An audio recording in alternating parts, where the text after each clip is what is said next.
दोस्तों इमेजिन करो कि आपके सामने एक लड़की खड़ी हुई है और आप चाहते हो कि आप उससे बात करो। 1 साल से आप कोशिश कर रहे हो बट फिर भी आपके साथ वो कोई भी बात नहीं करती। एक दिन आप सोचते हो कि मैं इससे बात करूंगा, पर तभी आप देखते हो कि एक दूसरा बंदा उसके साथ आता है और उससे बात करना शुरू कर देता है।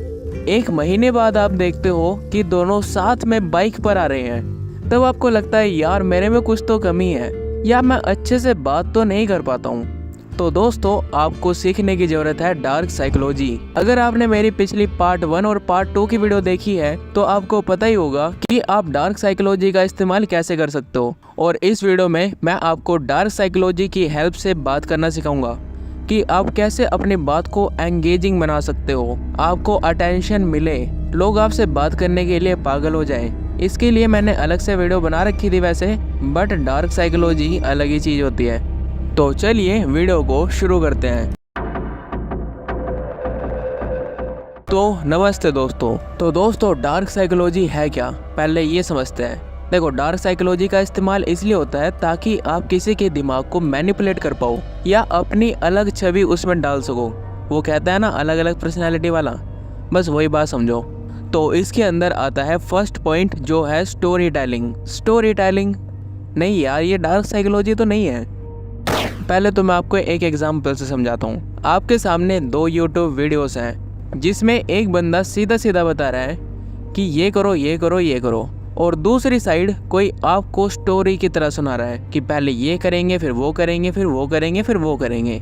तो आप किसकी वीडियो देखोगे? बिल्कुल जिसकी स्टोरी टेलिंग बहुत ज़्यादा बढ़िया होगी। सेम ऐसे ही रियल लाइफ में होता है। आपने ये देखा होगा कि आपके ग्रुप में कोई ना कोई बंदा ऐसा तो होगा जो स्टोरी बहुत अच्छी सुनाता है। वो बात को ऐसे जोड़ता है जिससे हर किसी को समझ आता है। और डार्क साइकोलॉजी में इसका इस्तेमाल कैसे होता है वो भी समझो। स्टोरी टेलिंग का इस्तेमाल करके लोग बच जाते हैं। वो झूठी कहानी को ऐसे बताते हैं जो आपको लगे असली है। ऐसे ही वो बातचीत में इस्तेमाल करते हैं। वो आपको ऐसी ऐसी स्टोरी सुनाएंगे जो शायद उनकी हो या ना हो, बट वो आपको इम्प्रेस जरूर कर देंगे। और ये ही पावर है स्टोरी टेलिंग की। अब स्टोरी टेलिंग के बाद हम करेंगे क्या? स्टोरी टेलिंग के बाद आपको इस्तेमाल करनी है mirroring technique. Yes, number 2 is mirroring technique. Mirroring technique नाम से ही क्लियर हो रहा है। मिरर माने कि शीशा। अगर आप किसी शीशे के आगे खड़ो हो तो आप अपने आप को देखोगे। सेम टू सेम मुंह, सेम टू सेम आँख, हर एक चीज़ सेम है ना। बिल्कुल ऐसे ही देखो। पता क्या, हर किसी को ना अपने जैसे बंदे पसंद आते हैं कि अगर मुझे ये पसंद है तो उसे भी यही पसंद होना चाहिए। अगर मैं ऐसा सोचता हूँ तो उसे भी ऐसे सोचना चाहिए। और इसी जगह मैनिपुलेटर इस्तेमाल करते हैं मिररिंग टेक्निक। वो सामने वाले बंदे को पहले स्कैन करते हैं। अरे ऐसे आंखों से नहीं, मतलब पहले उसके बारे में जानते हैं कि उसे क्या पसंद है क्या ना पसंद है, वो कैसे चलता है या उसके अंदर कैसे बात करने का ढंग है। और मिररिंग टेक्निक का मतलब ये है कि सामने वाले की पर्सनैलिटी, उसका बोलने का स्टाइल, उसके रहने का स्टाइल सब कॉपी कर लो। जब आप उसे बिल्कुल कॉपी करके उसके सामने जाओगे तो उसे लगेगा सेम बिल्कुल मेरे जैसा बंदा है। यार ये तो मेरे लिए परफेक्ट है, ये तो मेरा बडी है या मेरा पार्टनर है। अब चलते हैं तीसरे नंबर पर जो है स्कार्सिटी। जब आप अपने मैसेज के लिए अर्जेंसी क्रिएट करते हैं तो लोग उसकी तरफ नेचुरली अट्रैक्ट होते हैं। जैसे कि देखो सेल्समैन बोलते हैं ना कि ओनली 4 लेफ्ट, ओनली 2 लेफ्ट। या आप किसी वेबसाइट पर शॉपिंग करने जाते हो, आपने खरीदना कुछ और था और तभी आपके सामने एक ऑफर निकल के आता है, only valid for 5 minutes, only 2 piece left.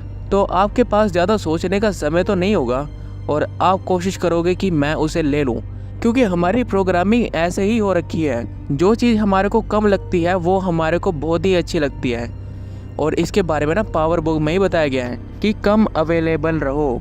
ये कितनी बात आपने सुनी होगी कि कम अवेलेबल रहो, क्योंकि जितना आप अवेलेबल रहोगे उतनी आपकी वैल्यू गिरेगी। अब आपने ना सेलिब्रिटीज़ को देखा होगा कि वो किसी ना फंक्शन में जाते हैं तो 5-6 मिनट में ना गायब हो जाते हैं वहाँ से। चलो भाई मैं तो जा रहा हूँ, चाहे वो बिजी हो या ना हो, चाहे उन्हें कोई और काम हो या ना हो, पर वो वहाँ से निकल जाते हैं क्योंकि कम टाइम वालों की वैल्यू ज़्यादा होती है। देखो आपको ना मैं एक एग्जांपल देके बताता हूँ। आपके क्लास में या आपके आसपास कोई ना कोई ऐसा बंदा होगा जो बहुत ही रेयर दिखता हो, या आपकी रिश्तेदारी में वो ना बहुत कम अटेंड करता है फैमिली फंक्शन को। और जब वो अटेंड करता है तो उसकी वैल्यू बहुत ही ज़्यादा होती है कि बहुत दिनों बाद आए हो बेटा। सेम इसी तरह आपको अवेलेबल ज़्यादा नहीं रहना चाहिए और ये प्रिंसिपल हर जगह अप्लाई होता है।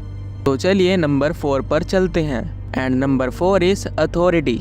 जब आप खुद को किसी फील्ड का एक्सपर्ट दिखाते हो ना, तो लोग आपकी बातों पर ज़्यादा विश्वास करते हैं। मान लीजिए आप साइंस की बात कर रहे हैं और आपने रिसर्च किया है। आप कह सकते हैं मैं एक स्टडी पढ़ी है जो ये बात बताती है कि रेगुलर एक्सरसाइज से मेंटल हेल्थ इंप्रूव होती है, और सामने वाला इस बात को मान भी लेगा। मतलब समझ रहे हो कि अगर आपकी अथॉरिटी है तो लोग आपकी बात मानेंगे, चाहे आप गलत हो या ना हो। अब चलते हैं नंबर 5 पे, जो है रेसिप्रोसिटी।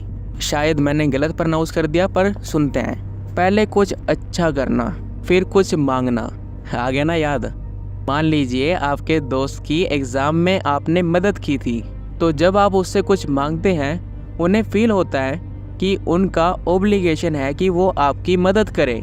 जैसे कि आप इसका इस्तेमाल ऐसे भी कर सकते हो कि आपने किसी अपने दोस्त से 5,000 रुपये मांगने हैं, पर वो आपको 5,000 रुपये बिल्कुल भी नहीं देगा। तो आप कर सकते हो कि पहले आप उससे 50 रुपये मांगिए और 50 रुपये वो अगले दिन ही लौटा दीजिए। के बाद 100 रुपये मांगिए, फिर उसे भी लौटा दीजिए।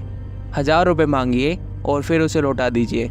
तो वो ना मेंटली प्रिपेयर हो जाएगा आपको 5,000 रुपये देने के लिए, क्योंकि उसके अंदर एक ट्रस्ट बिल्ड हो गया है कि आप उसके पैसे वापस कर दोगे और वो आपको 5,000 रुपये देने के लिए तैयार हो जाएगा। अब चलते हैं नंबर 6 पे, जो कि लास्ट है।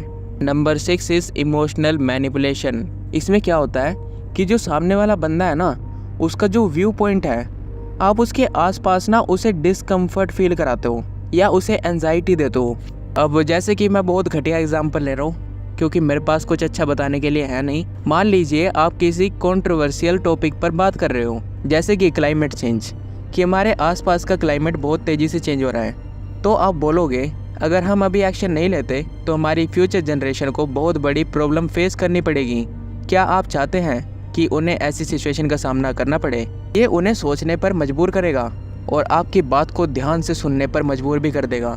तो चलिए, आप आ चुके हैं वीडियो के एंड में और मैं आपको एक कंक्लूजन निकाल के देता हूँ। इन सब स्ट्रेटजीज़ को समझना आपको आर्ग्यूमेंट जीतने में मदद करेगा। याद रखना, ये सिर्फ आपके सही या गलत होने से नहीं, बल्कि किस तरह आप अपनी कहानी सुनाते हैं उस पर डिपेंड करता है। आपके पास डार्क साइकोलॉजी के साथ आर्ग्यूमेंट जीतने का एक पावरफुल टूल है। अगर आपके पास इस टॉपिक पर कोई एक्सपीरियंस है तो कमेंट में मुझे ज़रूर बताना। और हाँ, अगर आपने पार्ट 1 नहीं देखा तो यहाँ पर क्लिक करो, और अगर आपने पार्ट 2 नहीं देखा तो यहाँ पर क्लिक करो।